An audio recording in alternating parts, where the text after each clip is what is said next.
Thanks for choosing this free Anfield Index podcast.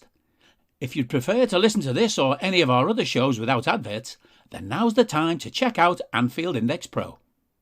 With AI Pro, you can supercharge your entire listening experience. You'll not only get all of our podcasts without the ads, but you'll have them far faster with our Quick Publish feature available exclusively for subscribers. AI Pro also puts you in the heart of our sound studio, with an option to listen to many of our shows live and interact with the podcasters in real time as the shows are recording. Upgrading couldn't be easier. AI Pro is available on all popular podcast platforms, and we have our own apps for Apple and Android. Just head on over to AnfieldIndexPro.com and get started today. Hello and welcome to the Daily Red, your lunchtime catch-up on all things Liverpool FC, coming out this morning, Saturday the 16th of April.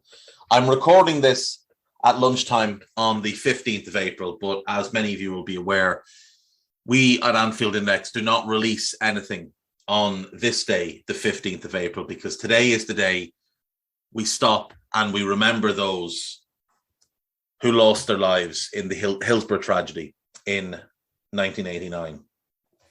John Anderson, Colin Ashcroft, James Aspinall, Kester Ball, Gerard Barron, Simon Bell, Barry Bennett, David Benson, David Birtle, Tony Bland, Paul Brady, Andrew Brooks, Carl Brown, David Brown, Henry Burke, Peter Burkett, Paul Carlisle, Raymond Chapman, Gary Church, Joseph Clark, Paul Clark, Gary Collins, Stephen Coppock, Tracy Cox, James Delaney, Andrew Devine, Christopher Devonside, Christopher Edwards, Vincent Fitzsimons, Thomas Fox, John Paul Gilhooly, Barry Glover, Ian Glover, Derek Goodwin, Roy Hamilton, Eric Hankin, Gary Harrison, Stephen Harrison,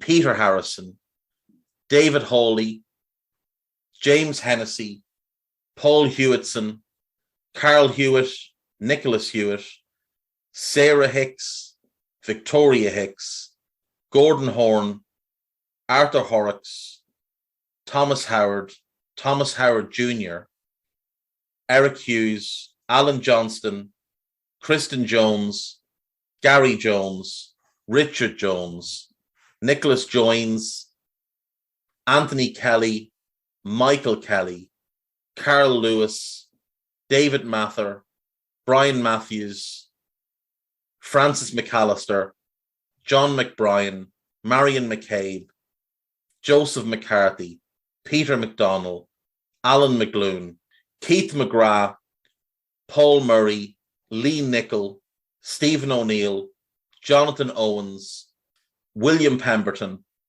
Carl Rimmer, David Rimmer, Graham Roberts, Stephen Robinson, Henry Rogers, Colin Sefton, Inger Sa, Paul Smith, Adam Spirit, Philip Steele, David Thomas, Patrick Thompson, Peter Thompson, Stuart Thompson, Peter Tootle, Christopher Traynor, Martin Traynor, Kevin Tyrrell, Colin Wafer, Ian Whelan, Martin Wilde, Kevin Williams, and Graham Wright.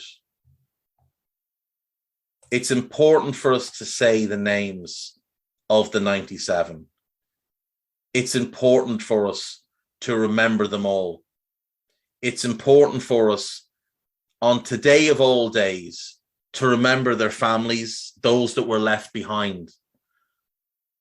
As you go through those names, you realize how many families lost multiple people on the day, and the grief that those families had to deal with, not just because of the loved ones they lost, but because of what happened afterwards and how it was spun, and the fight that then the city of Liverpool took against the world to try and prove the truth.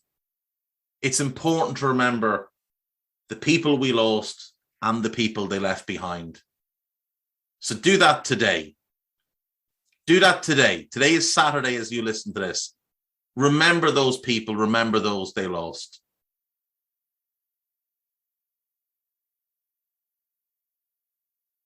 There doesn't really seem to be much else that is worth talking about when we consider the circumstances. But as you listen to this today, Liverpool face Manchester City in an FA Cup semi-final at Wembley, 3:30 kickoff. And This Is Anfield have put together a piece, drama, upsets, tragedy and success, Liverpool's last 10 FA Cup semi-finals. Now, before you read any of that, please do go to This Is Anfield and read some of the work there regarding Hillsborough, regarding how the fans fought for justice, the anger that remains. There is some outstanding work, as always, on This Is Anfield. So do please check that out. Before you read anything else, do check that out. But this piece here about the Cup semi-finals, just to lighten the mood a little bit. The last time we were in a Cup semi-final was in 2015. That famous game where Brendan Rodgers played about 9 different formations and we lost to a very poor Aston Villa team. You knew that Brendan wasn't long for this club while watching that game. When Tim Sherwood tactically bamboozled Brendan Rodgers, you knew things were going wrong. 2012, Liverpool 2, Everton 1, Andy Carroll's only meaningful contribution to the club. 2006, Liverpool 2, Chelsea 1, Benitez, Mourinho. That was a rivalry. That was a great rivalry. Liverpool versus Chelsea at the time. They were a much better team. We won a European Cup and Rafa knew exactly how to get under Jose's skin. 2001, Liverpool 2, Wickham 1. Obviously, 2006, we went on and won the Cup. 2001, we also went on and won the Cup as part of our treble. 1996, Liverpool 3, Aston Villa 0. Obviously, we went on to lose to the Eric Cantona-led Manchester United team that year. 1992, Liverpool 0, Portsmouth 0. We beat them 3-1 on penalties, and we advanced to the FA Cup final, where we played Sunderland and beat them 2-0. That was a replay, that Portsmouth game, after quite a hard-fought draw down at their place. 1990, Liverpool 3, Crystal Palace 4. That game took place on my 8th birthday and made me cry. And I'm not ashamed to say it. Made me cry, yep. 8 years old, listening to it on the radio because the game wasn't televised in Ireland. Sitting in Rathmines, where my dad lived, crying on my 8th birthday. Yeah, tremendous stuff. Liverpool 3-1 over Nottingham Forest in 89. That was obviously the game that was replayed after what had happened at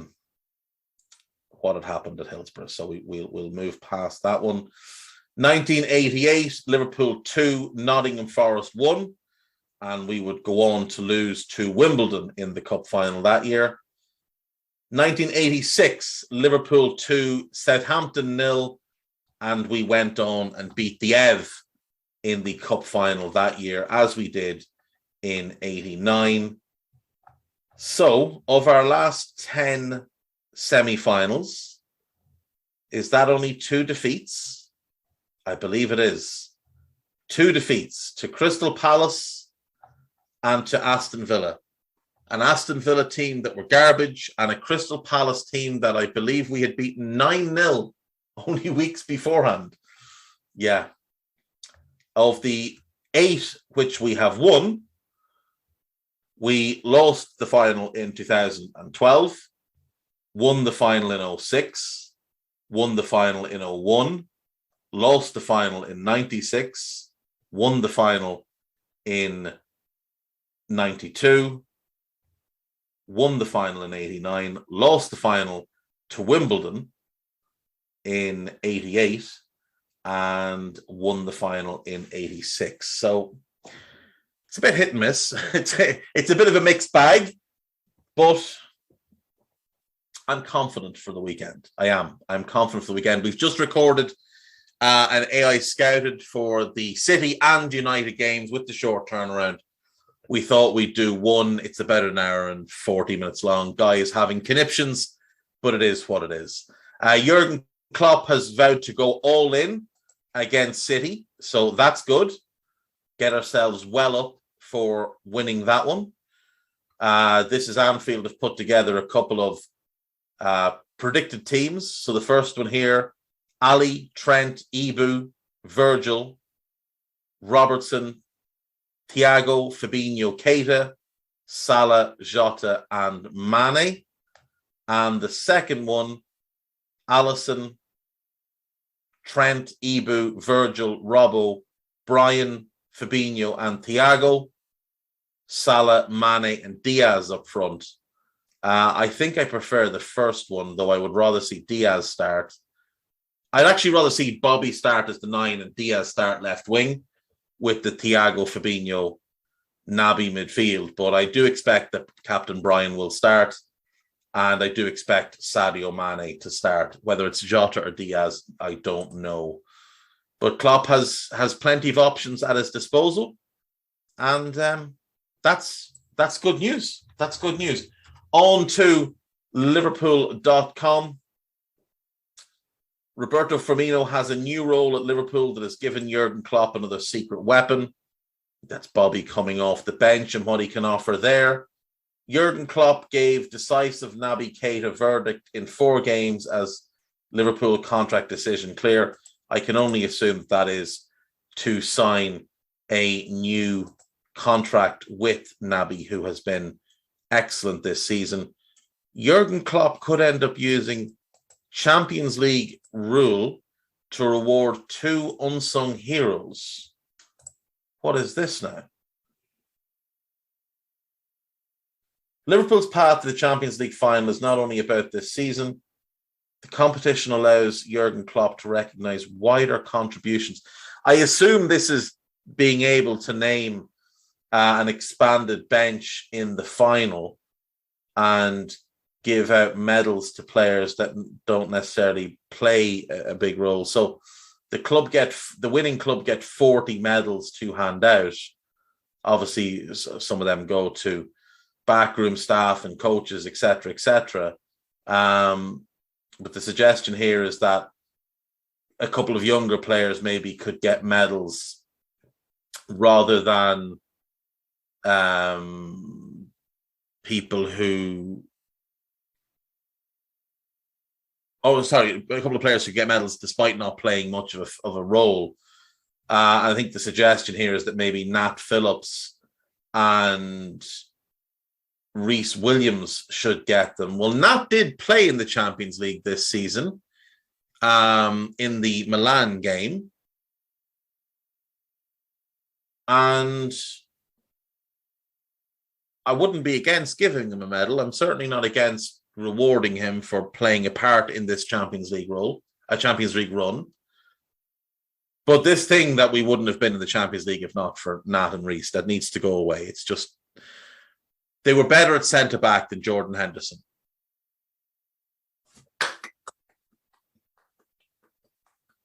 Well done. Well done. You're better at centre-back than someone who's not a centre-back. Ozan Kabak played a big role in that. If we're handing out medals, let's have him get one. The midfield and the attack are what got us top 4 that year. And Alisson and Trent and Robbo.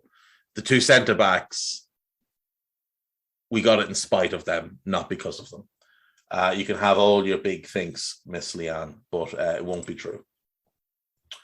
Liverpool crowned as transfer market masters once more as Julian Ward has triple act to follow. Liverpool have been given recognition for their transfer market excellence from the EFL of all places. It's a reminder of the task ahead for Julian Ward.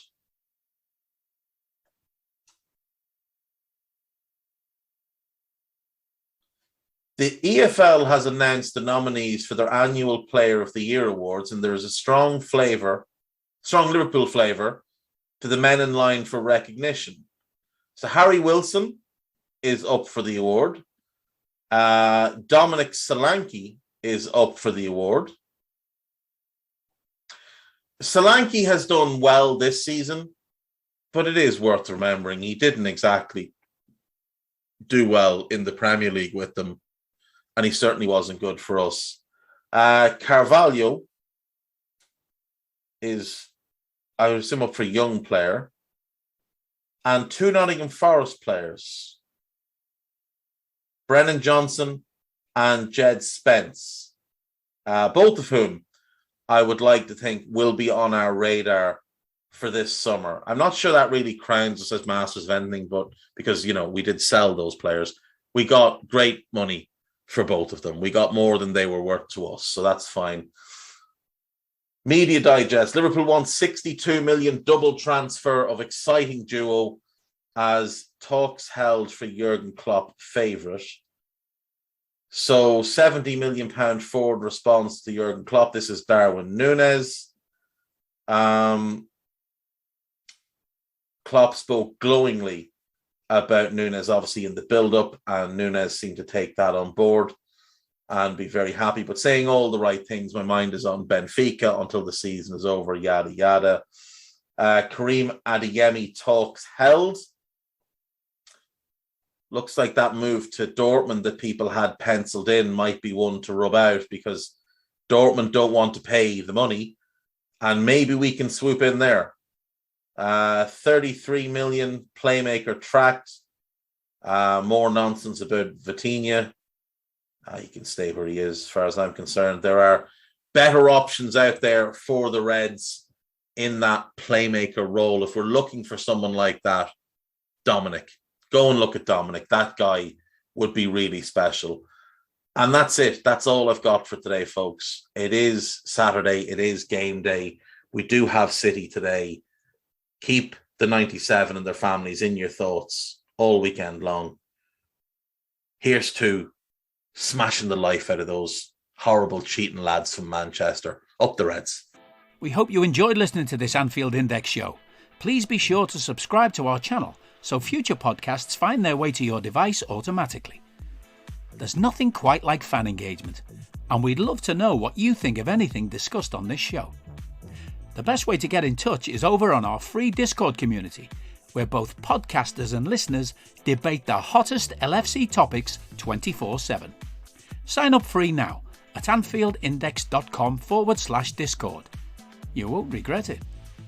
You can also follow us on Twitter at Anfield Index and find us on Facebook by searching for Anfield Index. Oh, and before you go, we'd love it if you could leave us a 5-star review on your favourite podcast app. It only takes a couple of seconds, and it means the world to the people who create these free shows.